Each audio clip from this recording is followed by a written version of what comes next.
clamará o pavio que fumega, com verdade trará justiça. Pode se sentar. Glória a Deus pela sua presença. Irmãos, Isaías, ele foi um grande profeta. Ultimamente nós temos pregado bastante em Isaías. Ele foi o maior profeta messiânico, o profeta que mais Deus usou para profetizar sobre a vinda de Jesus. E aqui no capítulo 42, mais uma vez, ele está a profetizar sobre a vinda do Senhor. Ele está a mostrar como seria o ministério de Jesus. Nós cantamos aqui alguns dos nomes de Deus. E esses são alguns dos nomes do nosso Deus, que se chama Jesus. Ele é o Rafa, ele é o Jirê, ele é o Adonai, ele é o Elohim. E aqui, no versículo 3, diz assim: ele não quebrará a cana trilhada, nem apagará o pavio que fumega. Com verdade trará justiça. Ele quem? De quem Isaías está a falar aqui? Claramente está a falar sobre Jesus, sobre o ministério do Filho de Deus. Tanto que, dos versos 1 a 2 aqui de Isaías 42, olha o que Isaías diz: eis aqui o meu servo, a quem sustenho, o meu eleito, em quem se apraz a minha alma. Pus o meu espírito sobre ele. Ele trará justiça aos povos. Não clamará, não se exaltará, nem fará ouvir a sua voz na praça. Versículo 3, a cana trilhada não quebrará, nem apagará o pavio que fumega. Com verdade trará justiça. Versos 6 e 7. Eu, o Senhor, te chamei em justiça, e te tomarei pela mão, e te guardarei, e te darei por aliança do povo, e para a luz dos gentios, para abrir os olhos dos cegos, para tirar da prisão os presos, e do cárcere os que jazem em trevas. Olha que tremendo ministério de Jesus. E Jesus, ele confirmou essas palavras. Lá em Mateus 12, a partir do verso 14, nós vamos ver Jesus citando esse texto de Isaías, fazendo referência, fazendo menção a ele mesmo e ao seu ministério. E diz assim: os fariseus, tendo saído, formaram conselho contra ele para o matarem. Jesus, sabendo isso, retirou-se dali, e acompanharam-no grandes multidões, e ele curou a todas. E recomendava-lhes rigorosamente que não o descobrissem, para que se cumprisse o que fora dito pelo profeta Isaías, que diz: eis aqui o meu servo que escolhi, o meu amado, em quem a minha alma se compraz. Porei sobre ele o meu espírito, e ele anunciará aos gentios o juízo. Não contenderá, não clamará, nem alguém ouvirá pelas ruas a sua voz. Não esmagará a cana quebrada, e não apagará o pavio que fumega, até que faça triunfar o juízo, e no seu nome os gentios esperarão. Então, o próprio Jesus, ele usou muitas das profecias de Isaías para fazer menção a si mesmo. Por exemplo, quando Isaías profetizou: porque o Espírito do Senhor está sobre mim, no capítulo 61, quando Jesus desceu do monte da tentação, quando ele pegou o rolo lá em Nazaré para ler as Escrituras, foi-lhe dado o texto exatamente de Isaías 61, e ele então pôde declarar: o Espírito do Senhor está sobre mim, e ele me ungiu. E depois dele falar esse texto, dele ler esse texto, ele diz: hoje se cumpriu esta palavra diante dos vossos ouvidos. E agora Jesus, ele pega essa profecia do capítulo 42 para declarar que ele seria aquele que não ia quebrar a cana trilhada e não ia apagar o pavio que fumega. Essa cana aqui que Isaías está a declarar, ela representa você e representa-me a mim. Essa cana, ela é diferente do bambu, embora ela possa fazer, não é parte, vamos dizer assim, da família do bambu, mas essa cana, ela não é um bambu. Ela é uma haste muito comprida, que vai aí de 2,5 metros a 5,5 metros, com uma pluma muito grande na ponta. E é muito comum lá pelo Médio Oriente, especialmente em Israel. Então, Isaías estava fazendo uso, não é, na sua profecia, daquilo que eles conheciam muito bem. E a cana, olha, ele está a falar aqui de duas coisas, da cana trilhada e do pavio que fumega. Então, a cana, ela era usada para muitas coisas. Por exemplo, a cana era usada para fazer música, instrumento musical. Se tirasse o miolo da cana, ela se transformava numa flauta. Não é? Mas se ela tivesse quebrada, trilhada, ela não dava uma boa música. A cana também ela era usada como o instrumento para medir. Por exemplo, cânon vem de cana. Esse livro da Bíblia foi canonizado. Ou seja, ele foi declarado um livro inspirado pelo Espírito Santo. Como é que eles chegaram à conclusão? Usando o cânon, a vara de medir, o padrão de avaliação. Não é? Por exemplo, em Apocalipse 11, verso 1, diz assim: foi-me dada uma cana semelhante a uma vara. E chegou o anjo e disse: levanta-te e mede o templo de Deus e o altar e os que nele adoram. Então, a cana era usada para música e era usada também para medir, era uma vara de medir. Mas também, muitos estudiosos acreditam que a cana era usada para batizar as multidões. Como é que João Batista batizava as multidões? Como é que Pedro e os poucos discípulos batizaram quase 3.000 pessoas de uma vez só? Então, alguns estudiosos, teólogos, eruditos acreditam que as multidões eram batizadas com a cana. E a pessoa que batizava pegava a água na cana e jogava nas pessoas. Tanto que Jesus, quando pergunta assim: o que vocês foram ver no deserto? Ele estava a falar de João Batista. O que vocês foram ver no deserto? Uma cana agitada pelo vento. É muito provável que Jesus estivesse fazendo referência a esse tipo de batismo que João Batista usava. Não é?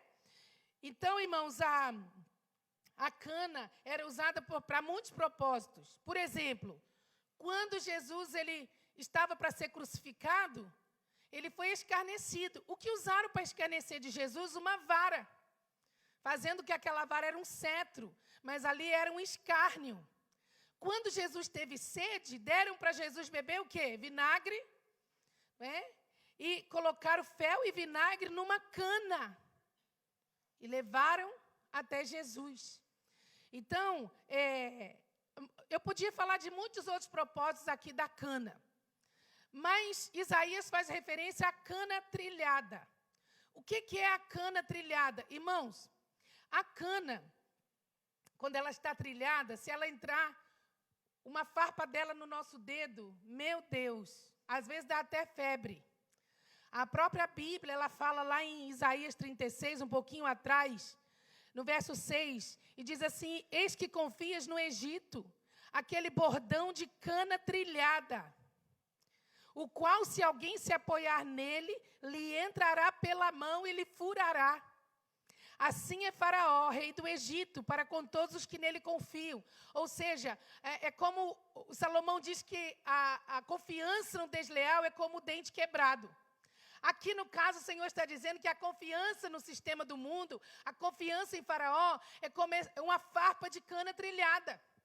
E quando entra na mão a gente não tem paz, não é? Então, por que Isaías ele está a declarar que um dos ministérios de Jesus é não quebrar a cana trilhada? O que significa, em nosso contexto, a cana trilhada? A cana, irmãos, ela o manuseio dela é algo assim muito frágil, porque ela pode se partir com muita facilidade. Embora ela seja muito comprida, ela pode se partir com muita facilidade, ela pode quebrar. E o que normalmente as pessoas fazem com canas trilhadas, com canas que foram quebradas? Elas não tendem a reaproveitar, porque, na verdade, humanamente falando e literalmente falando, uma cana trilhada ela já não serve para mais nada. Então, o que acontece é que as pessoas pisam, acabam de quebrar, acabam de partir e deitam fora, deitam no fogo.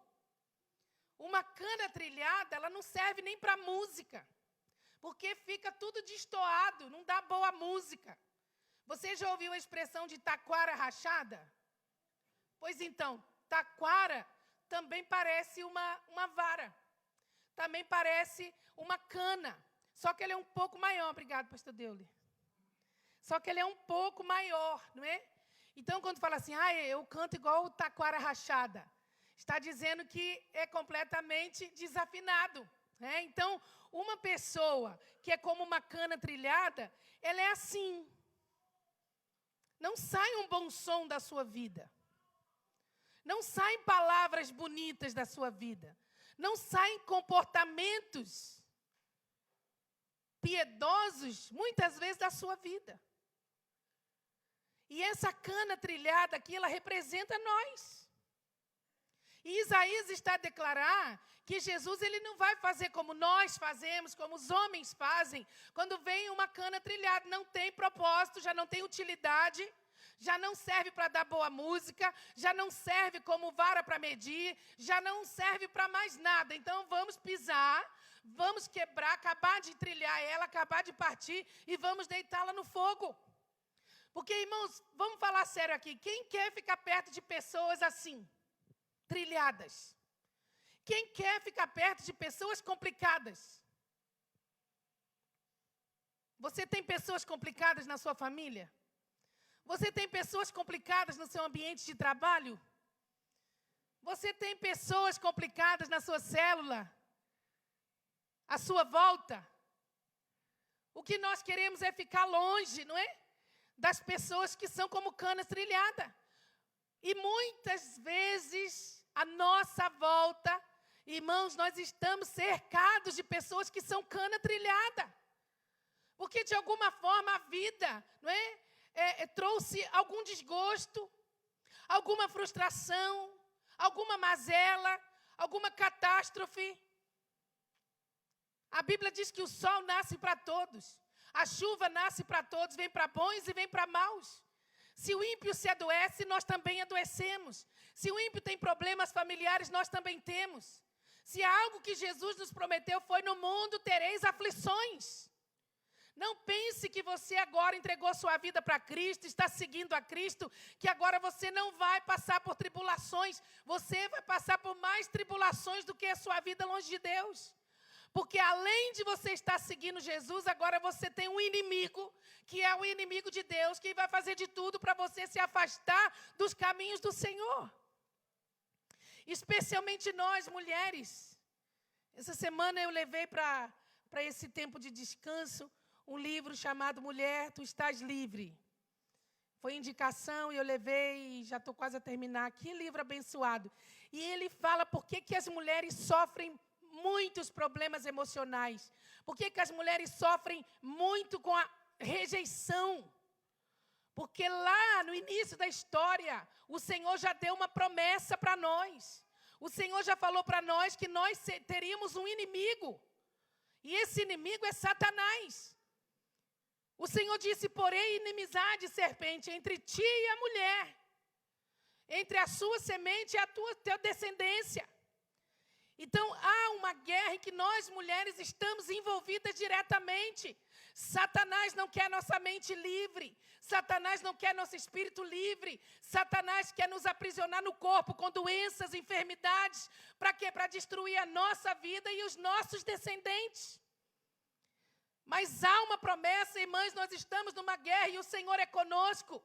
O Senhor diz: porém, inimizade entre ti e a mulher. Ou seja, nós temos discernimento espiritual e precisamos de aguçar esse discernimento para saber quando nós estamos numa guerra espiritual, irmãs. E nesses dias em que o Senhor tem me levado a fazer a oração da viração do dia, o Senhor tem me levado a orar muito por problemas emocionais, por problemas mentais, por problemas sentimentais, porque a nossa guerra está aqui. A batalha está travada aqui, não aqui. Porque aqui nós temos a presença de Deus. Jesus já venceu o diabo, Jesus já venceu o mundo, e através do sangue dele, ele libertou o nosso espírito para sempre. Mas a nossa alma também precisa de ser livre. E muitas vezes a nossa alma é como uma cana trilhada. Pessoas problemáticas, pessoas com problemas. O que pode fazer com que as pessoas elas se tornem uma cana trilhada? Talvez seja você aqui nessa manhã, essa cana trilhada. Tantas coisas podem acontecer, não é? Para deformar a identidade de alguém. Para destruir a fé, para destruir a autoimagem, para destruir a esperança. Para destruir a vida de relacionamento com Deus. Você sabia que em nosso meio há muitas pessoas que podem se sentir rejeitadas? Rejeitadas pelos pais, rejeitadas pelos parentes, rejeitadas pelos esposos, né? Pelos cônjuges, rejeitados pelos filhos. Quantas pessoas não se sentem amadas pelos filhos? Tanta coisa pode acontecer na vida de uma pessoa como palavras malditas, que Satanás levanta sempre seus agentes para trazer em direção a nós. Irmãos, é por isso que nós precisamos do capacete da salvação, para que essas setas não entrem aqui, no nosso campo de batalha. E por isso que nós precisamos do escudo da fé, para apagarmos todos os dardos inflamados do maligno. O diabo não está brincando de ser diabo. Nós estamos num mês de grande guerra espiritual a nível mundial. Mês de junho. É o mês do orgulho. Quem tem ouvidos, ouça, não é o que eu estou querendo dizer? No mundo todo, as manifestações, e essa talvez seja a última grande fronteira, barreira espiritual, fortaleza espiritual contra a igreja, contra a família. Talvez seja a maior fortaleza espiritual que tem se levantado contra a igreja. E a igreja vai fazer o quê? Vai atacar? Ou vai ficar à espera? Nós não podemos ficar olhando o mundo do jeito que está e achar que está tudo bem. Não, irmãos. Nós temos de nos posicionar. Nós somos filhos de Deus. Eu conheço a história de uma moça que ela passou a vida toda amargurada com a sua mãe. Ela não conseguia perdoar a sua mãe até o dia em que ela entregou a sua vida para Jesus. Por quê? Porque ela era uma criança e ela, brincando em casa, partiu um dos cristais que a mãe tinha. E o cristal cortou profundamente a sua mão e teve de dar muitos pontos. E a sua mão sangrando, a mãe ainda lhe bateu porque partiu um dos seus cristais, dando mais importância às coisas do que às pessoas. Quantas vezes nós nos sentimos assim? Somos como uma cana trilhada e parece que ninguém mais nos dá valor. Mas o texto está dizendo que Jesus, ele não quebra a cana trilhada. O ministério de Jesus é um ministério de renovo, é um ministério de restauração. Como crentes em Jesus, nós podemos até passar por angústias, até depressão, opressão, confusão mental, sim. Mas não ficamos assim, porque Jesus não quebra a cana trilhada, mas Ele a restaura, para que ela volte a cantar, para que ela tenha cânticos de vida, para que ela tenha cânticos novos na presença do Senhor. Irmãos, Jesus restaura. A palavra do Senhor fala de uma mulher que estava no templo um dia de sábado. Ela era encurvada. E Jesus fala que ela andava encurvada há 18 anos. Mas aquela mulher, ela era crente. Ela estava no templo. Jesus chamou-a de filha de Abraão. Quantos filhos de Abraão nós temos aqui nessa manhã? Levanta a mão. Todos quantos estão em Cristo são filhos de Abraão e herdeiros com ele da mesma promessa. Quem é filho de Abraão aqui na fé, levanta a mão. Aleluia. Aquela mulher também era. E ela, assim como você está aqui nessa manhã, ela estava no templo naquele dia de sábado. Jesus olhou para ela e falou: mulher, chega para cá. O seu aleijume foi exposto. Jesus olhou para ela e disse: mulher, você está livre desse mal. Na mesma hora ela se aprumou. Aquela mulher estava sofrendo há muitos anos. Ela era uma cana trilhada, irmãos. ela já não tinha valor para ninguém mais. Ela já não tinha valor nem para a sua família. Como aquela mulher, ela ia preparar, não é, as refeições, ela ia cuidar das coisas da sua casa, se ela andava encurvada. Tem uma senhora que passa muito por ali na Charneca, que ela é completamente encurvada. E todas as vezes que eu olho aquela senhora, eu lembro-me dessa passagem aqui da mulher que Jesus curou, abatida, na solidão, não é? E quantos outros nós vemos na palavra, como Pedro, por exemplo, que foi uma cana trilhada. Não é? Por medo, negou Jesus. Foi trilhado, foi quebrado. Mas Jesus desprezou Pedro? Não. Jesus voltou lá na Galileia e ele restaurou aquela cana trilhada. E disse, Pedro, tu me amas? Olha, Pedro, se fosse outro, nunca mais ia falar contigo. Se fosse outro, nunca mais ia confiar em ti novamente. Mas o meu ministério é aquele ministério de Isaías 42. Ele não quebra a cana trilhada. Então, tu és uma cana trilhada, mas voltarás a ser uma cana para a glória de Deus restaurada. Tu me amas? Amo, Senhor. Então, apacenta as minhas ovelhas. O Senhor confiou suas ovelhas nas mãos de Pedro, irmãos.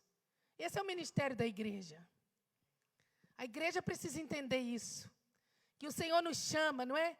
Para nós restaurarmos vidas que estão partidas, quebradas nesse mundo caído, nesse mundo perdido. E o Pai, não é, nunca nos abandona porque nós estamos feridos.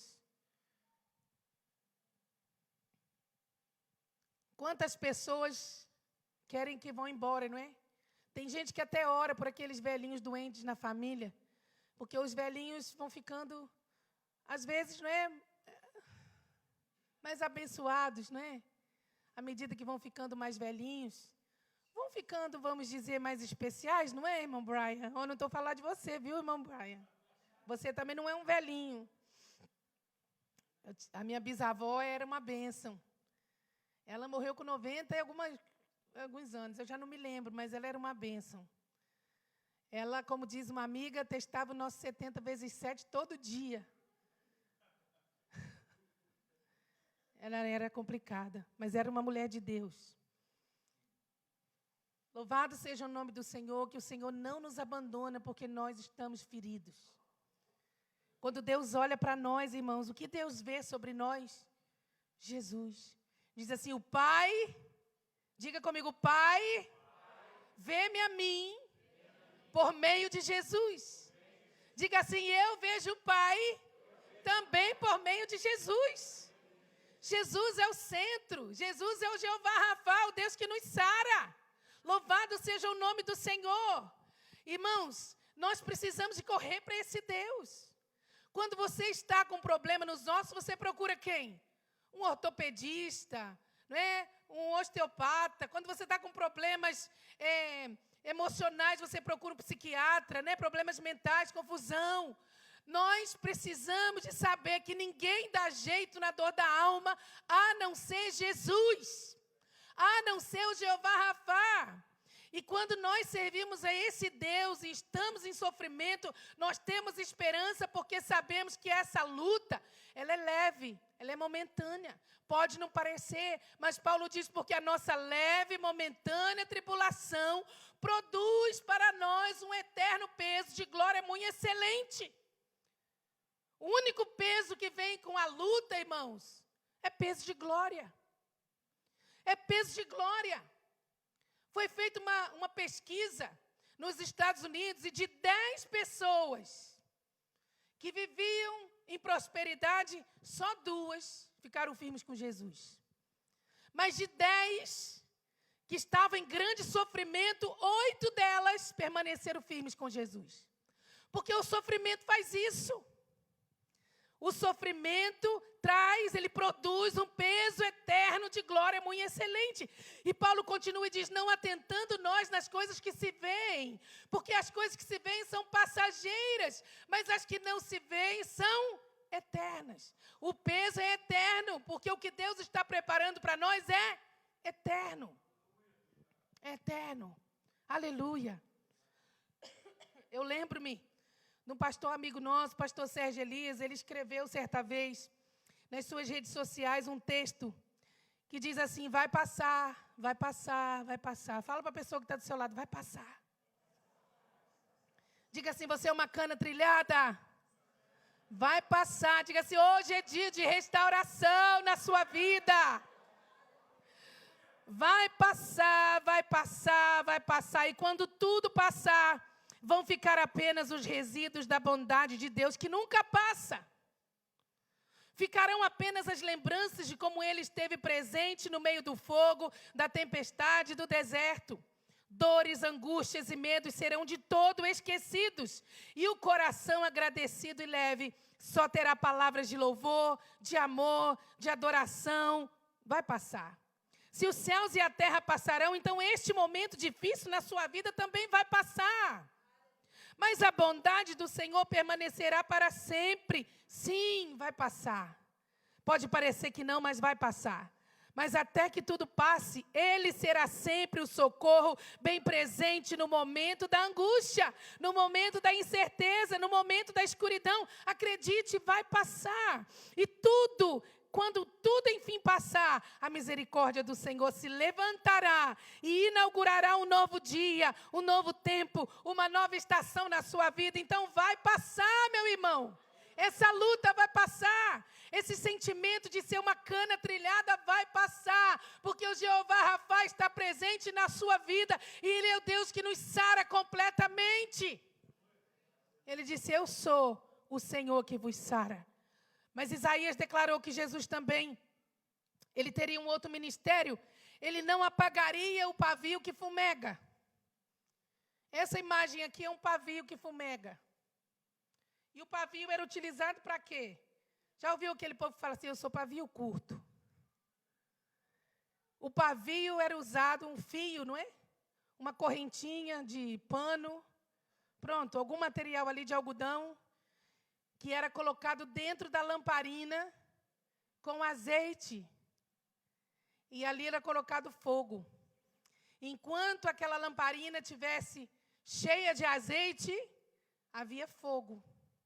Mas quando a lamparina já estava ali com um pouquinho azeite, o que acontecia? Começava a sair uma fumaça escura.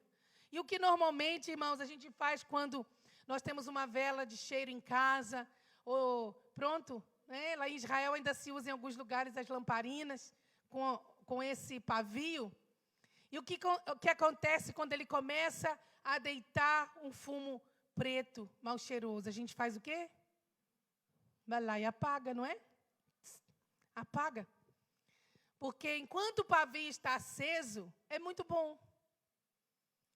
Tem um bom odor na casa, não é? Ilumina a casa. Mas quando o azeite vai indo embora, ou a vela vai se acabando, o pavio também vai se apagando. Mas ainda fumega. Diga comigo assim, ainda fumega. O que significa que ainda fumega? Que ainda tem vida. E Jesus, Ele não apaga o pavio que fumega. Jesus não faz como nós. Vai lá e apaga, acabou, não quero mais. Está deitando aí saindo uma fumaça aí mal cheirosa, preta. Não quero mais. Jesus não faz isso. Irmãos, o pavio que fumega representa aquele crente em Jesus, sabe? Que brilhava muito, que sonhava muito, que tinha uma grande visão, que trabalhava para o Senhor, que Deus usava grandemente, uma pessoa dinâmica, uma pessoa apaixonada pelo Senhor, uma pessoa apaixonada pelas almas perdidas, mas de repente algo começou a acontecer na sua vida, que o azeite foi indo embora. E aí o pavio começou a se apagar, se apagar, se apagar. Talvez você que está aqui nessa manhã sinta-se um pouco assim. Mas como nós cantamos aqui, clamando ao Senhor, Espírito, Espírito, que desce como fogo, vem como em Pentecostes e enche-me de novo. Porque o ministério de Jesus é esse também.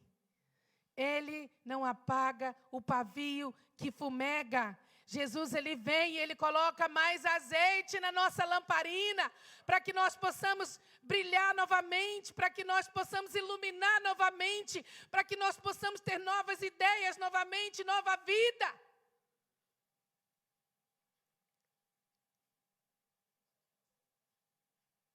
Às vezes nós olhamos para as pessoas, irmãos, queremos sair de perto, porque cheiram tão mal. Aquilo que elas falam cheira tão mal.